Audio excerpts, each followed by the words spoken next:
Sri Sai Satcharitra, Chapter 13. More Sai Leelas, Diseases Cute, Bhimaji Patil, Bala Shimpi, Babu Sahib Booty, Alandi Swami, Kaka Mahajani, Dattopant of Harda.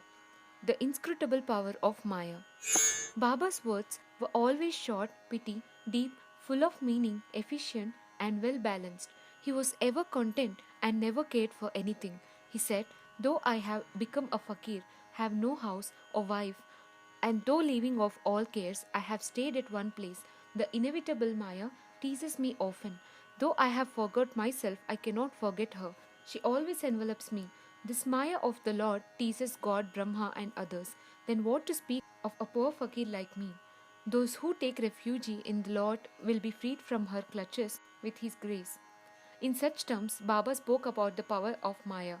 Lord Sri Krishna has said to Uddhava in the Bhagavad that the saints are his living forms, and see what Baba had said for the welfare of his devotees.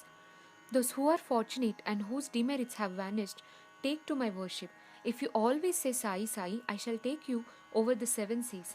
Believe in those words, and you will be certainly benefited. I don't need any paraphernalia of worship, either eightfold or sixteenfold. I rest there where there is full devotion." Now read what Sai, the friend of those who surrendered themselves to him, did for their welfare. Bhimaji Patil. When Bhimaji Patil of Narayangaon, Taluka Junnar district, Pune, suffered in the year 1909 from a severe and chronic chest disease which ultimately developed into tuberculosis. He tried all sorts of pathos remedies but to no effect. Losing all hope, he ultimately prayed to God, "O Lord Narayana, help me now." It's well known fact that when our circumstances are well off, we don't remember God, but when calamities and adversities overtake us, we are reminded of Him. So Bhimaji now turned to God. It occurred to him that he should consult Mr. Nana Sahib Chandorkar, a great devotee of Baba, in this respect. So he wrote to him a letter giving all details of his malady and asking for his opinion. In reply, Mr. Nana Sahib wrote to him that there was only one remedy left, and that was to have recourse to Baba's feet. Relying on Mr. Nana Sahib's advice, he made preparations for going to Shirdi. He was brought to Shirdi and taken to the masjid and placed before Baba. Mr. Nana Sahib and Shama were then present. Baba pointed out that the disease was due to the previous evil karma and was not at first disposed to interfere, but the patient cried out in despair that he was helpless and sought refuge in him, as he was his last hope, and prayed for mercy. Then Baba's heart melted and he said, "Stay, cast off your anxiety. Your sufferings have come to an end." However oppressed and troubled one may be, as soon as he steps into the masjid, he is on the pathway to happiness. The fakir here is very kind and he will cure the disease and protect all with love and happiness. The fakir here is very kind and he will cure the disease and protect all with love and kindness. The patient omitted blood every 5 minutes, but there was no vomiting in the presence of Baba. From the time Baba uttered the words of hope and mercy, the malady took a favorable turn.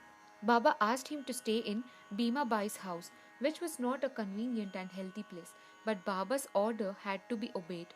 While he was staying there, Baba cured him by two dreams. In the first dream, he saw himself as a boy suffering the severe pain of a flogging which he received for not reciting his Swami poetry lesson before his class master.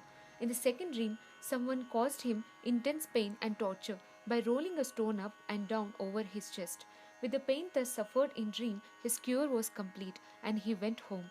He then often came to Shirdi, gratefully remembering what Baba did for him, and prostrated before him.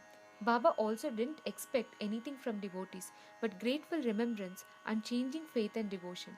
People in the Maharashtra always celebrate Satyanarayana Puja in their homes every fortnight or month, but it was this Bhimaji Patil who started a new Sai Satyavrata Puja instead of Satyanarayana Vrata Puja in his house when he returned to his village. Bala Ganapat Chimpi. Another devotee of Baba by name Bala Ganapat Chimpi suffered much from a malignant type of malaria. He tried all sorts of medicines and decoctions but in vain. The fever didn't abate a jot, and so he ran to Shirdi and fell on Baba's feet. Baba gave him a strange recipe, in this case as follows. Give a black dog some morsels of rice mixed with curds in front of the Lakshmi temple. Bala Shimpe didn't know how to execute this recipe, but no sooner he went home than he found rice and curds. After mixing them together, He brought the mixture near the Lakshmi temple. When he found the black dog waving its tail, he placed the curds and rice before the dog. The dog ate it, and strange to say, Bala got rid of his malaria. Bapu Saheb Booty. Shriman Bapu Saheb Booty suffered once from dysentery and vomiting. His cupboard was full of patent drugs and medicines, but none of them had any effect.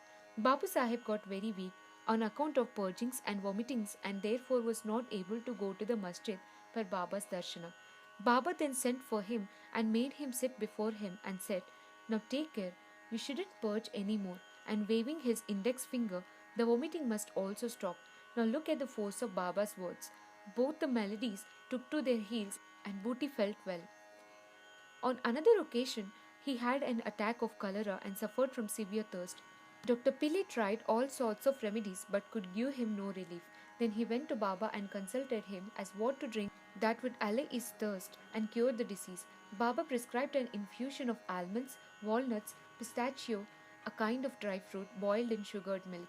This would be considered as a fatal aggravation of the disease by any other doctor or physician. But in implicit obedience to Baba's order, the infusion was administered and strange to say, the disease was cured. Alandi Swami. A Swami from Alandi, wishing to take Baba's darshana, came to Shirdi. He suffered from a severe pain in his ear, which prevented him from getting the sleep. He was operated for this, but it served no purpose. The pain was severe and he didn't know what to do. While he was returning, he came to take Baba's leave. When Shama Madhavrao Deshpande requested Baba to do something for the pain in the Swami's ear, Baba comforted him saying, "Allah acha karega, God will do good."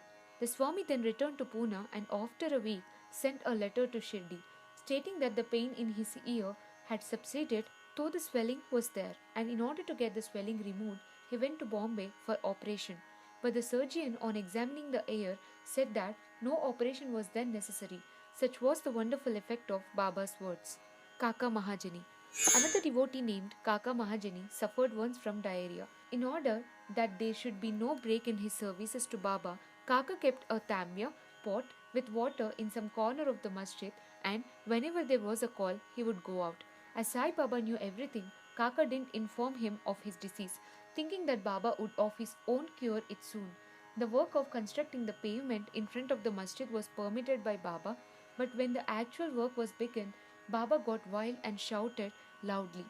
Everybody ran away, and as Kaka was also doing the same, Baba caught hold of him and made him sit there. In the confusion that followed, somebody left the small bag of groundnuts.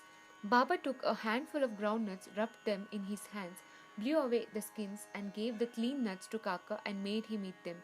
Scolding and cleaning the nuts and making Kaka eat them went on simultaneously. Baba himself ate some of them.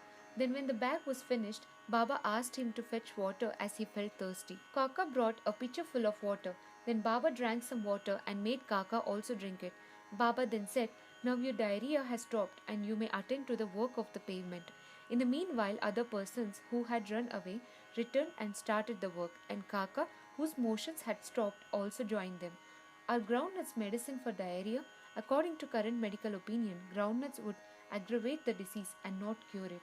The true medicine in this, as in other cases, was Baba's words. Dattopant of Harda. A gentleman from Harda by name Dattopant suffered from stomach ache for 14 years. None of the remedies gave him any relief. Then, hearing of Baba's name that he cures disease by sight, he ran to Shirdi and fell at Baba's feet. Baba looked at him kindly and gave him blessings. When Baba placed his hand on his head and when he got Baba's udi with blessing, he felt relieved and there was no further trouble about the malady. Towards the end of this chapter, 3 cases are cited in footnotes. Madhavrao Deshpande suffered from piles. Baba gave him decoction of sonamukhi, senna pods. This relieved him. Then after 2 years, the trouble again recurred and Madhavrao took the same decoction without consulting Baba. The result was that the disease aggravated, but later on it was cured by Baba's grace. Kaka Mahajani's elder brother, Gangadhar Pant, suffered for many years from stomach pain. Hearing Baba's fame, he came to Shirdi and requested Baba to cure him. Baba touched his belly and said, "God will cure." From that time, there was no stomach pain and he was completely cured. Nana Sahib Chandorkar also once suffered from intense stomach pain. He was restless the whole day and night. Doctors administered syringes which produced no effect. Then he approached Baba, who told him to eat barfi mixed with ghee. This recipe gave him complete relief. All these stories go to show that the real medicine that cured the various diseases permanently was Baba's word and grace, and not any medicines or drugs. Bow to Sri Sai, peace be to all. Subscribe to Saibaba 919 channel.